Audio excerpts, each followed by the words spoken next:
What's going on, everyone? Welcome to Blitz with Booshy, and this is a special edition. This is the very first Blitz the Debate with special guest, Mr. Ashton Moore.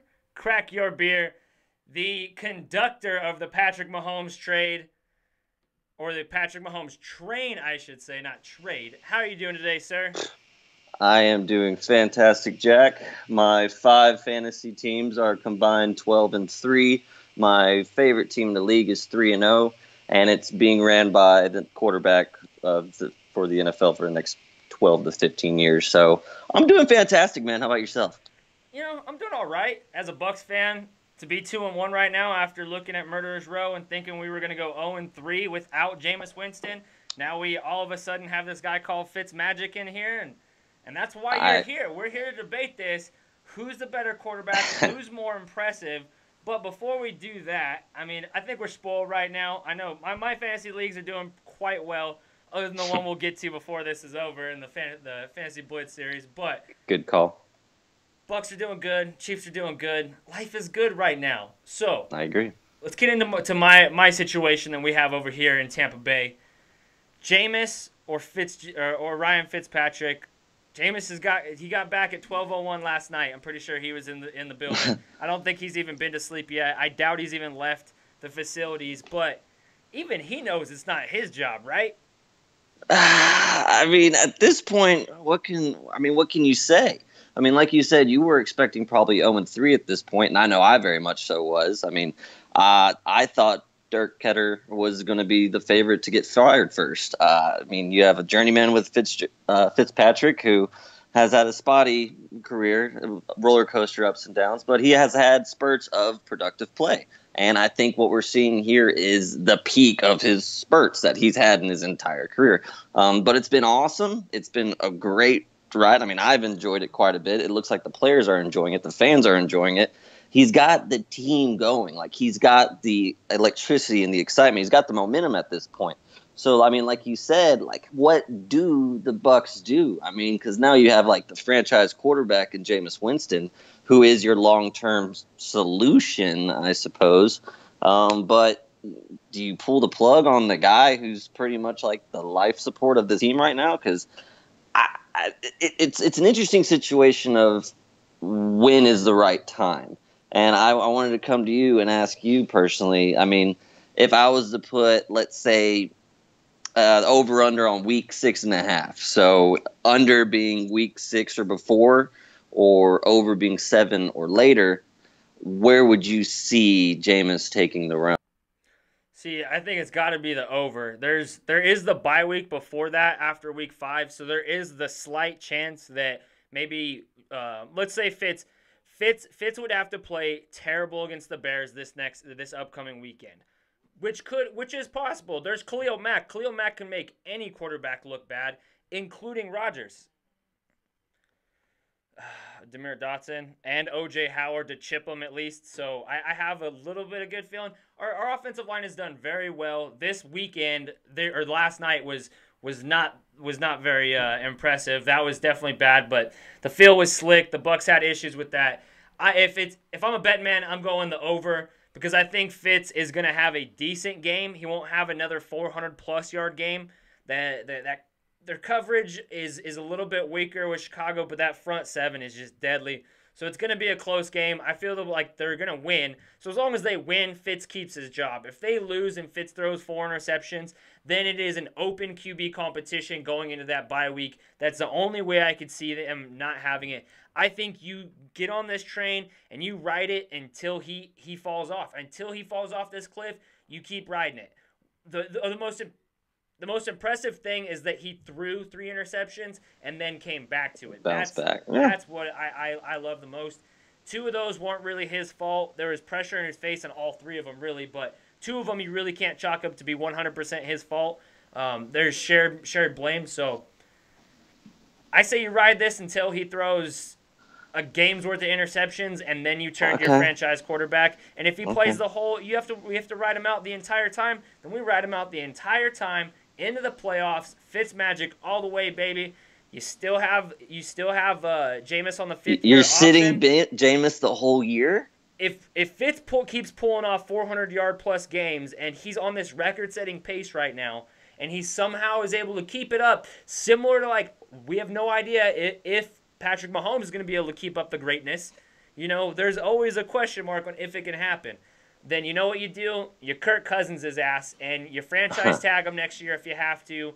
You prove that Jameis is the quarterback of the future. And until he proves that, then don't give him some big contract unless there's enough stipulations in that contract to where you don't owe him $1 if he has one more off-field issue. Right. Or you can get him on the cheap. If you can get him for $20 million a year right now, when Aaron Rodgers is making 34, that's what I'm doing all day. There's a huge competitive advantage in having a rookie quarterback's contract salary, which I'll get to earlier, or just a discounted quarterback salary when it comes to contracts, just when it comes to overall roster building.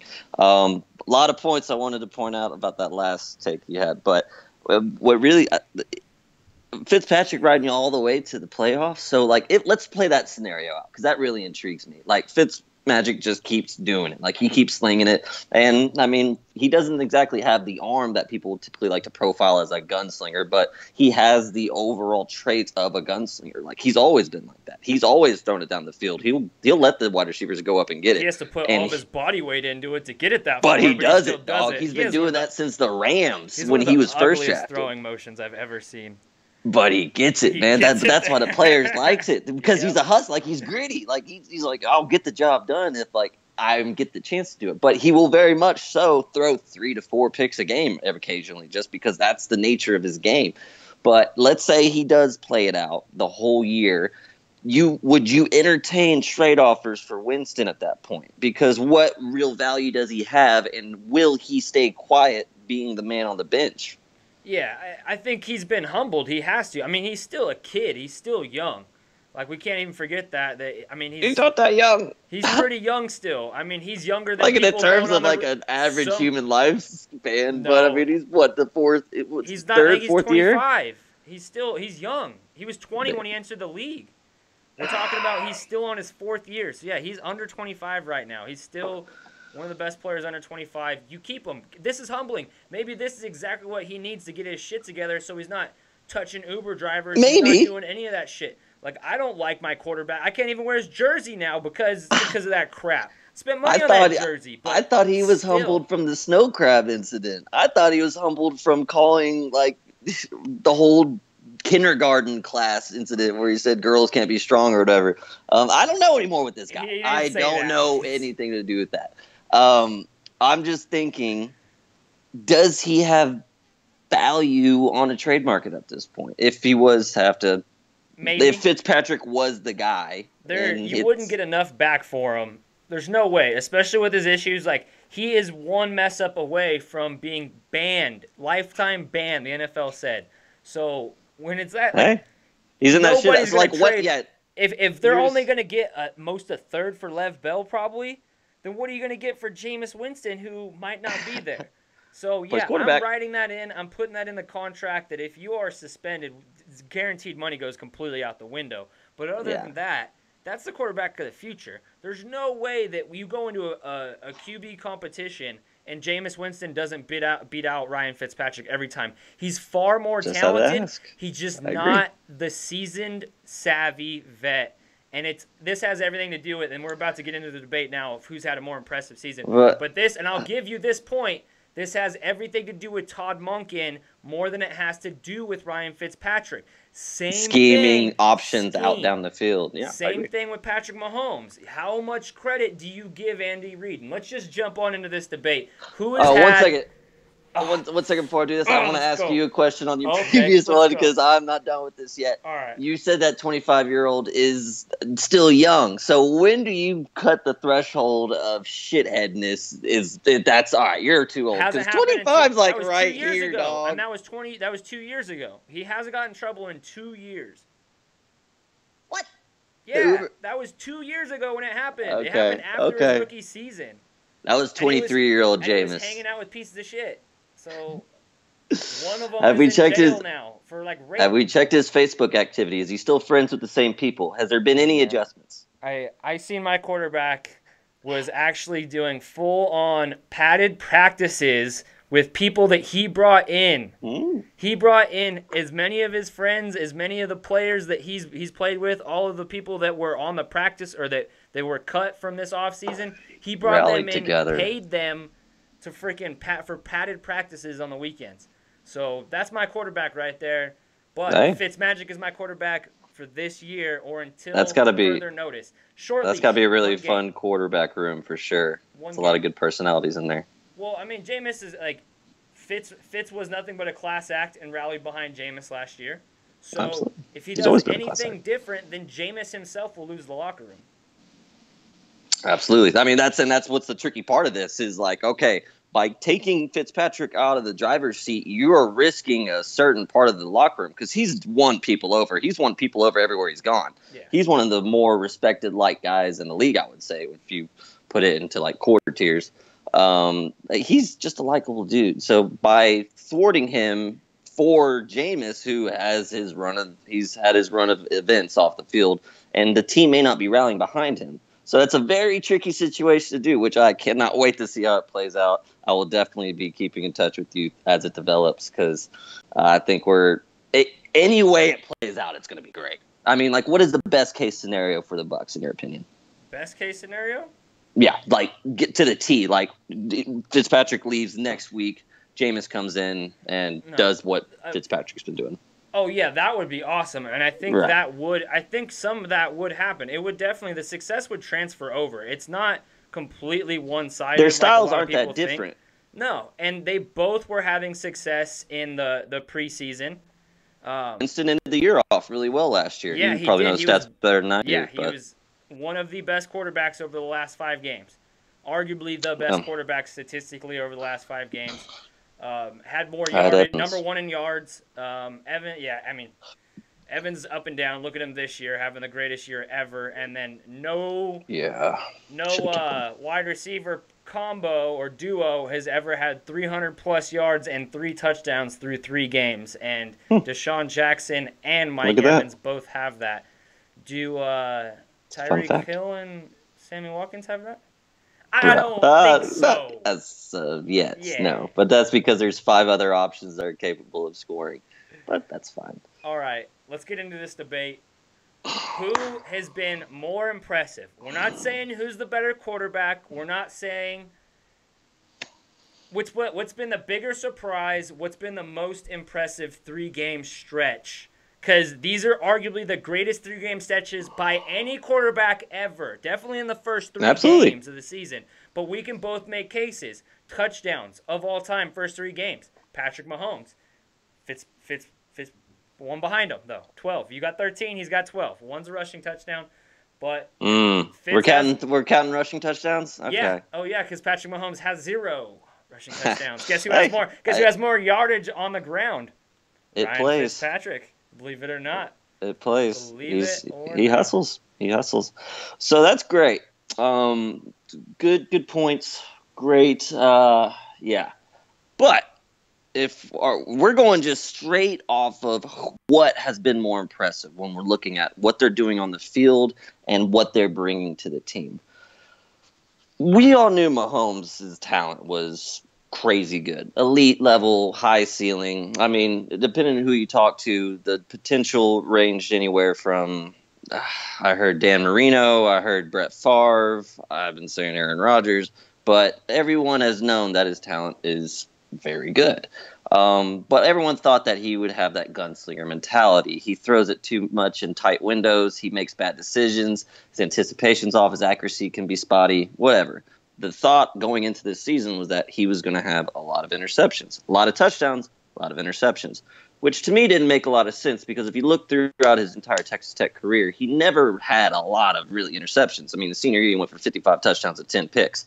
That's a pretty good ratio. But they, for some reason, I say they as in the haters, they formulated this narrative that he was going to come in and be this interception machine.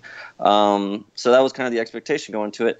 And he has been nothing but mechanic with this shit, dude. Like everything that people liked about Alex Smith the past few years in the Andy Reid offense was that he would come up to the line and they would always talk about his brain being like a computer because he had so much information. He always knew what to do with the offense. What was the best play to call against this defense? What should we audible to make us have a mismatch with our personnel and have the best advantage given every play? That's what Alex Smith brought to the table. He wouldn't push the ball down the field very much, but he wouldn't put yourself in danger because he would typically make the right decision 3 to 6 yards down the field. And the past few years, they schemed open deep routes really well, but I'll get back to that. What Mahomes has been doing the past 3 weeks has been at every much so to the very same level that Alex Smith was able to do pre-snap. He was able to recognize who was doing what on the defense and who could take advantage of it from their side. And you put that with the surrounding talent that he has and the mind that is choreographing all of this, all of the routes, all of the plays, everything that's going on with Andy Reid. We're seeing a beautiful meeting of the minds with a beautiful arm, and we're seeing beautiful results because we really haven't seen anything like this since the Bill Walsh, West Coast, Joe Montana, like becoming of a new offense that defenses can't really handle. I mean, you're seeing a lot of college schemes. You're seeing a lot of college options. You're seeing a lot of routes, a lot of passing plays.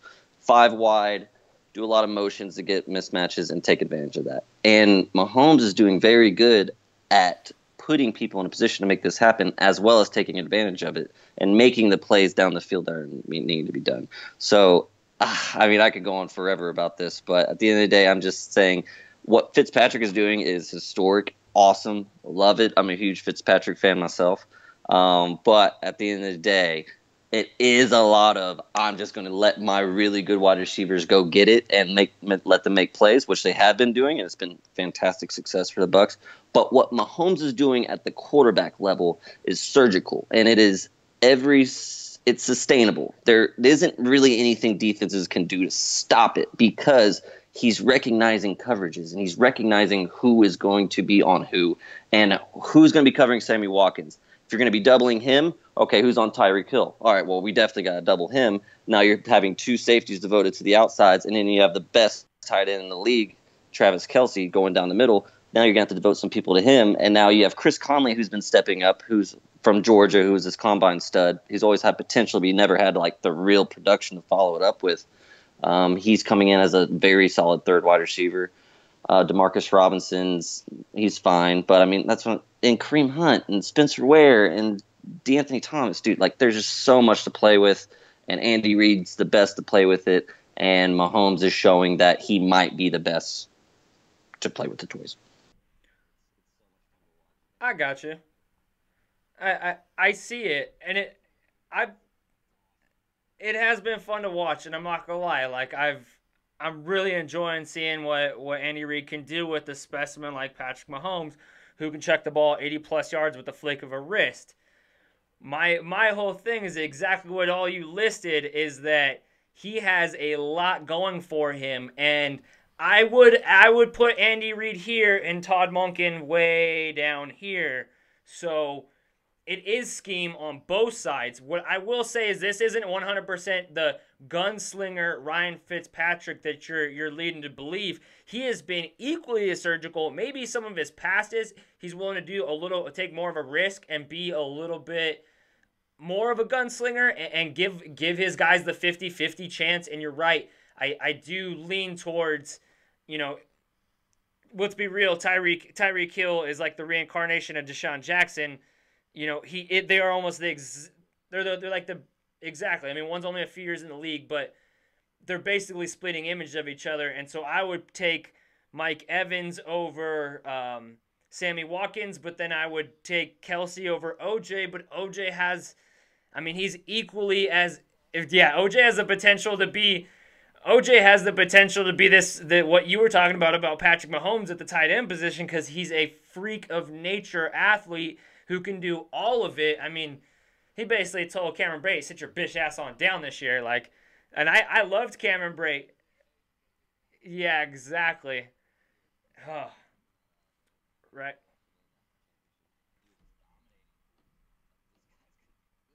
and then y'all didn't use him last year. And I was like, what? You got this freaking nature out in the middle. The system. But then again, it was Dirk Cutter was calling plays, so it's a whole different ball game.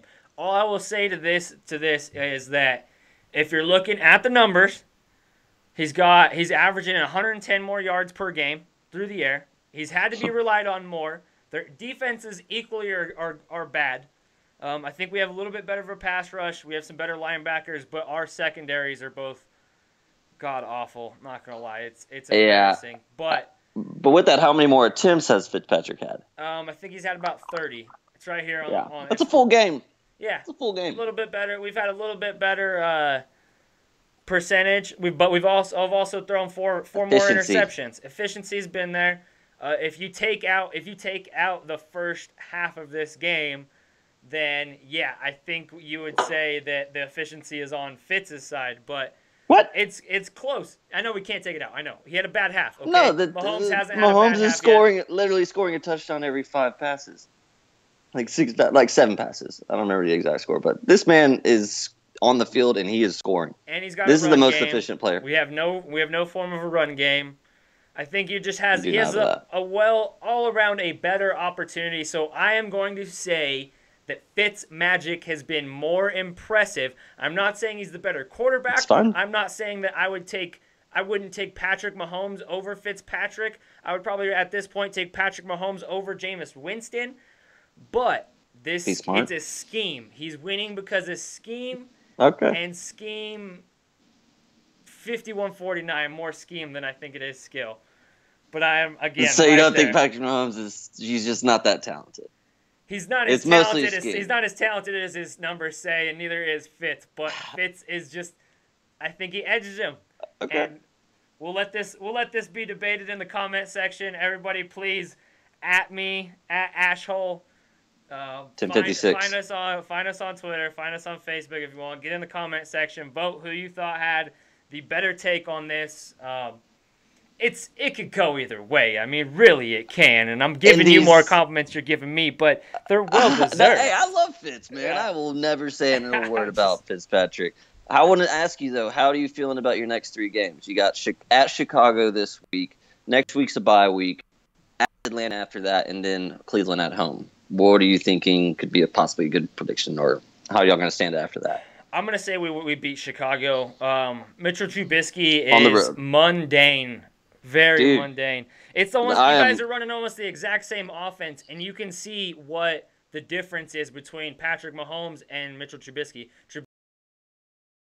He's not even an Alex Smith at this point, man. I mean, and it sucks to see because I like Nagy from his Kansas City days, obviously, but he is running a very similar offense to what Andy Reid has been doing and Doug Peterson has been doing for the past few years. But he's dealing with a quarterback who hasn't necessarily had a lot of experience lately. I mean, if you remember Trubisky from college, that was his big knock from him. He only had a year of starting quarterback experience. So now you're taking him from a college offense such as North Carolina, putting him in here for 1 year. I don't even remember who they got. Was it McCoy last year? Who was it last? No. Anyways, now he has a new offense this year, and it's a very complex offense. Andy Reid's known for his complexity when it comes to his playbook. And if Matt Nagy, who's someone who has gone through the Andy Reid tree for his entire career, now he's dealing with something that I genuinely don't think he's ever come across in his entire coaching career, where it's a inexperienced quarterback that he has to teach the entire playbook to and rely on him to run a full game plan on. I mean, this is a hard-ass task, and if he's never been asked to simplify something as complex as this playbook is before, the Bears are in trouble on offense, to put it frankly. I mean, I don't see it working out unless Nagy can either adjust to Trubisky's inexperience or Trubisky mans the fuck up and learns quicker. I don't know what he's going to be able to do with it, but what I've seen so far, he's a poor man's Alex Smith, and his career is probably going to be floating around that realm, in my opinion. I don't think Nagy's a head coach material. I think he's going to be an OC for the foreseeable future within the NFL. But I agree. I think Tampa Bay's probably got this game. But Chicago's defense is, man, they're good, dude. Yeah. That's going to be a really cool showdown. Just strength versus strength, weakness versus weakness. I'm excited for it. Atlanta, I don't know, man. Both safeties. They're missing Deion Jones. They're missing Kinley, Tack. Another shootout.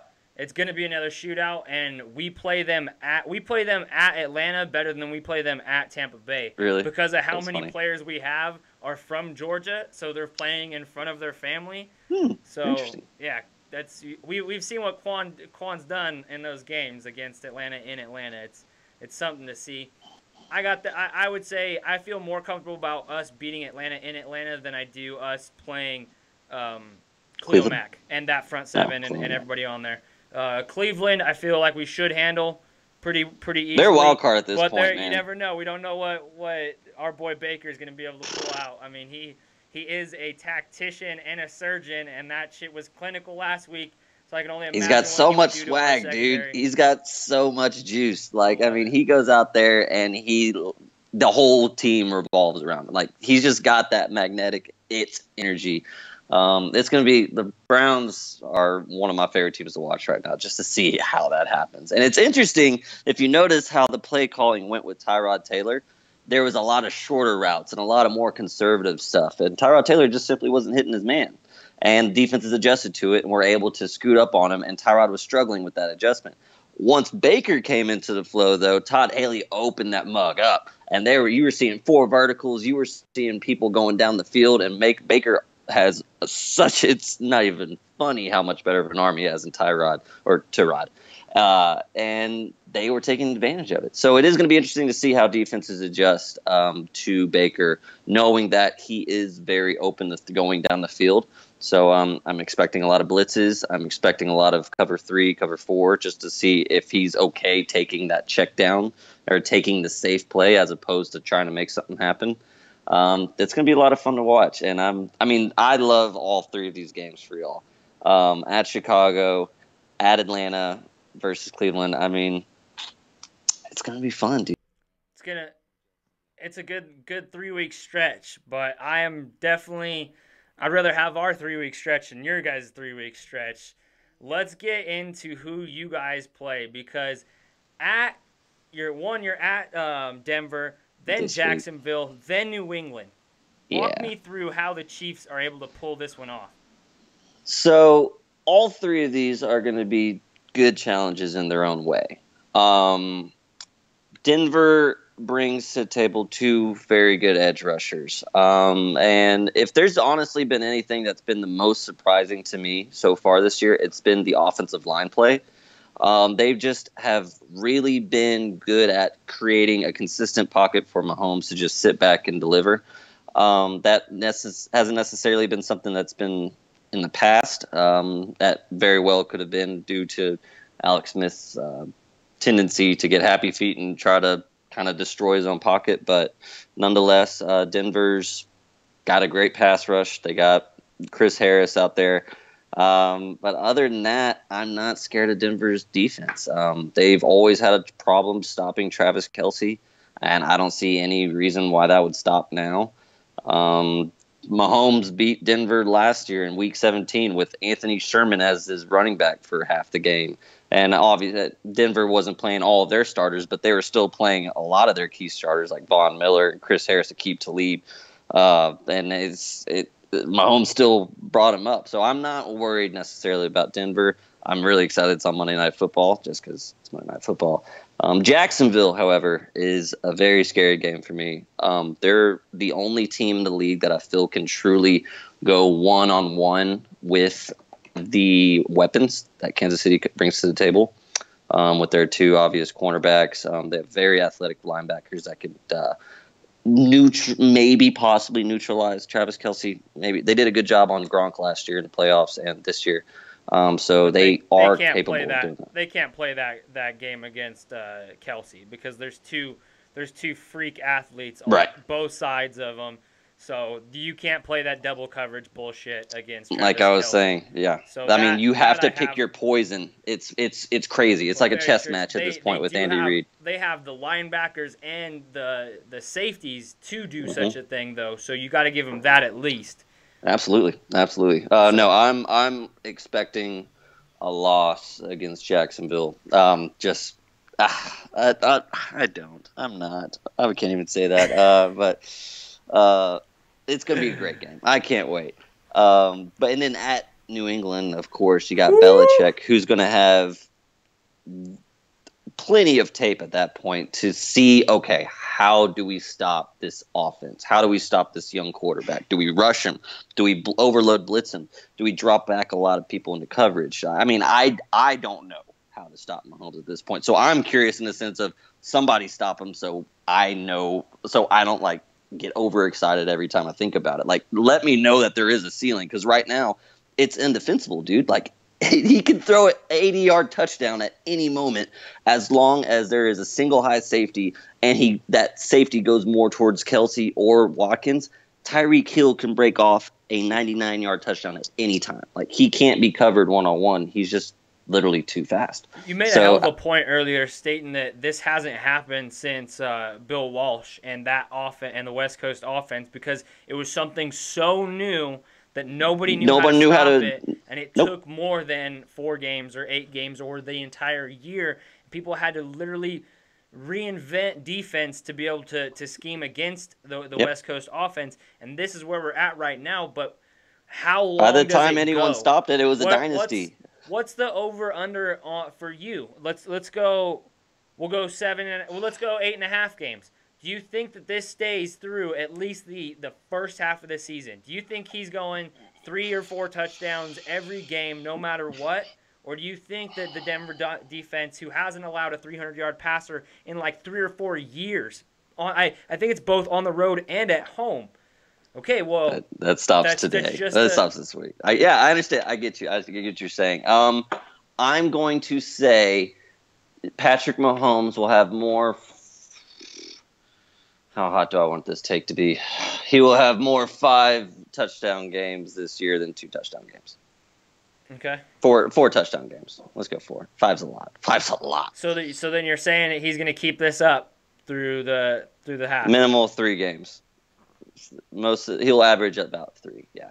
All right. So expecting a bad game versus the Jags, but everything else will make up for it, and he'll average. And the Rams. The Rams is another really good game, especially unless Talib's out, that's massive. Yeah, and Peters is. The Peters reunion game, like that's gonna be so much fun, dog. And I just think they're the 2 best teams in the league right now, Rams and Chiefs. And that's gonna be the best matchup that the league can offer. All right, we're getting deep into this show, man. We've been talking for a minute on this. Let's wrap this on up with Go for it. your fantasy matchup and my fantasy matchup, which is the same fantasy matchup: 0-3 versus 3-0. The Toronto Bandits versus the Salt Lake Sting. Yeah. What's your breakdown of this game? Because I'm a little nervous. So everybody knows I'm 0-3 because I took Lev Bell. I guess I really can't say that's a problem because James Conner has put up decent numbers for that. But I've got Lev Bell. I've got Mark Ingram sitting on my bench. And I got my MVP kicker, Greg Zuerlein, out, who cost me 2 games. Not 1, but 2 games. And you got Ingram coming back, dude. Don't sell yourself short. You got a Kraken getting ready to. I think, and Jimmy Graham's got to wake up sooner or later. You got a solid little squad, dude. I'm set for a playoff run, for a late season playoff run, and I'm only 2 games out of my division. But I'm third in points. I'm 2 behind you in points, but you got the entire league by a whole hell of a lot. Yeah, I'm doing pretty well, Jack. Feeling pretty good about myself right now. I have to do something about my kicker because I have Robbie Gould and the Jimmy G falling apart and getting popped by Steven Nelson, dude. He got popped on the sideline and tore his ACL. He tore his ACL before he got hit. Let's be real. He better have, because No, he did. He for sure tore that. You could see his whole knee buckle, but your entire team is stuck with. I mean, not your entire team, but your entire team has been based off. It's of always KC's been boomer bust. Performance. It's boomer bust. It's always been boomer bust. I knew that going into the year. My biggest weakness is clearly my running back 2. Just to run through I don't know if you have it up or anything, but I got Mahomes, Kamara, Eckler, who don't sleep on the man. He's number 15 in the league right now in running backs. Tyreek Hill, Juju Smith-Schuster, Gronkowski, Lockett in the flex, who's currently their wide receiver 1. Probably going to slot Robert Woods into that spot though, and then Rams defense and Robbie Gould. But I'm about to hit these waivers and take care of this kicker situation. Yeah. Since we're talking waivers, real quick, anyone who's listening, since you've made it this far, pick up Greg Olsen. Pick up Greg Olsen this week. You're going to get him for free if you're in waiver points. You're on FAB, WAB, whatever you want to call it. Get Olsen now before the reports start coming out that he's about to recover. Stash him for 3 weeks, 2 to 3, 4 weeks at most. I think he's about to come back really soon, and Cam misses his boy. There's your tight end situation solved. You got George Kittle going into irrelevancy at this point. The tight end position in itself is very, very shallow. Take advantage of that now. Also, Dallas Goedert. Pick him up. If you're in the waiver points league, drop a mess ton of points on him. Last week, Carson Wentz came back, went 7 for 7 targets, 7 receptions to Goddard. I have to figure out how to find his name if I'm going to sponsor him. Goddard, that's the guy. Get the man. He's about to be the guy. Wentz made Trey Burton a whole lot of money last year because he likes throwing to his second tight end. There's not a lot of wide receivers out there. They're going to do a lot of 2 tight end sets. With that, they're going to go mismatches. Goddard's going to really thrive off of that. Pick him up. And obviously the golden boy of this week is Calvin Ridley. I mean, at this point, if you believe in him, go for him.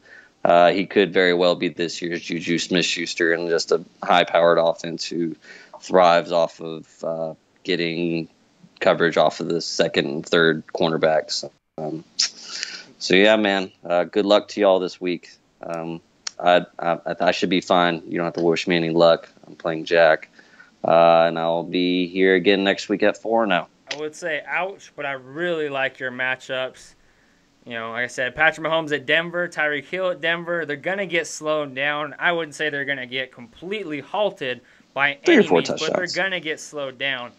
And Juju Smith-Schuster is at the only consistent on the Steelers right now. Yeah, he has, but Baltimore defense is no joke. That Very is good. going to be a low-scoring affair, in my personal opinion, just because it typically is. It's a defensive battle. Seems like Pitt kind of started picking up their defensive production this week.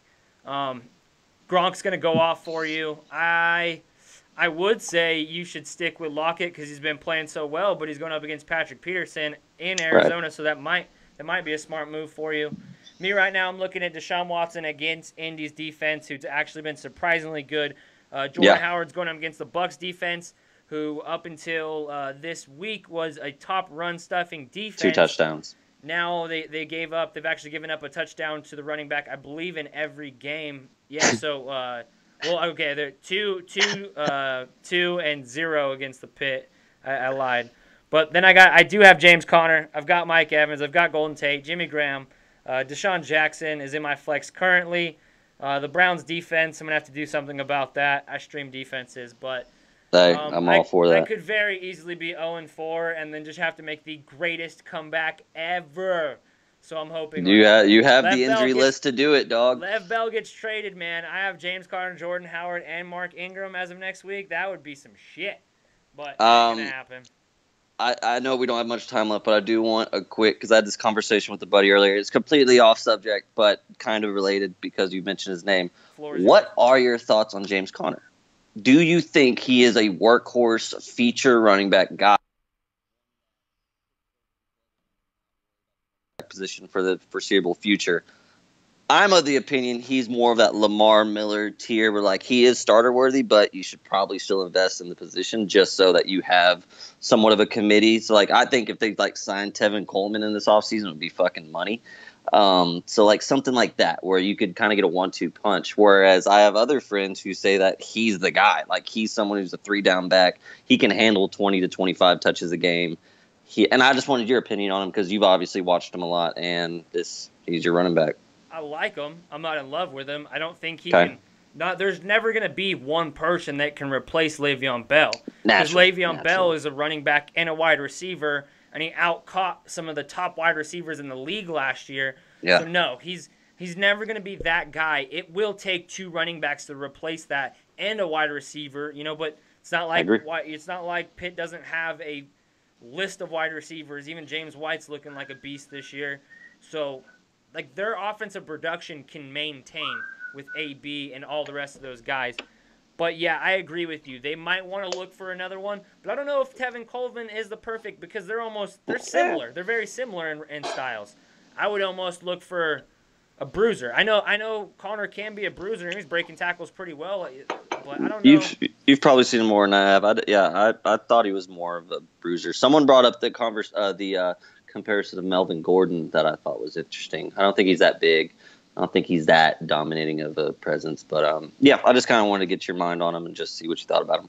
No, I like him. I think he's a really good running back. I agree with you that you might, if it was my team, I would invest this next season into another running back. Not a high draft pick, but a decent third round. Agent. Third round or a decent free agent that you're not paying top dollar for. Because I feel like Tevin Coleman's going to get quite a bit of money this offseason. He's a damn good 3-down back. I really like Tevin Coleman. He's probably my most owned player out of my 5 leagues. Is he? Yeah. The Devontae Freeman knee injury, that threw off red flags. I did a running back preview before the season started, and I mentioned Devontae Freeman's knee injury at that point. I just think that they're going to be conservative with him because they have him in a long-term deal and that this is someone we have to plan for the future with, as opposed to Tevin Coleman, who's going to be out at the end of the year. So why not taper off of Freeman and then kind of let Tevin Coleman take the lead, put the miles on his tread. Exactly. And pull a Pittsburgh. Yeah. Hey, run not our problem until the wheels fall off. Why not? I mean, that's what the running back position has become in this business. All right. With that being said, this has been the first of many Blitz the Debate. We'll be coming at you weekly, hopefully. You'll be seeing more of me on the Blitz with Booshy. You'll be seeing more of Ashton. I think we're going to have plenty more of these debates to come up. But let's get it.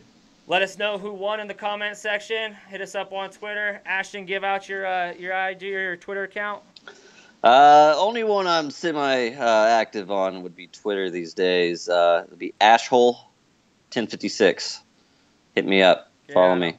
At me. Jack Bourgeois, JackBooshwa. This has been the Blitz Debate presented by Blitzalytics.com. And we are out. Damn it, Zach. The take was just too hot. The take was too hot. Yeah, you hear that? That's what it was. The take was too hot. That take was too hot, bro. The house couldn't handle it. How do we stop it? You get the smoke out.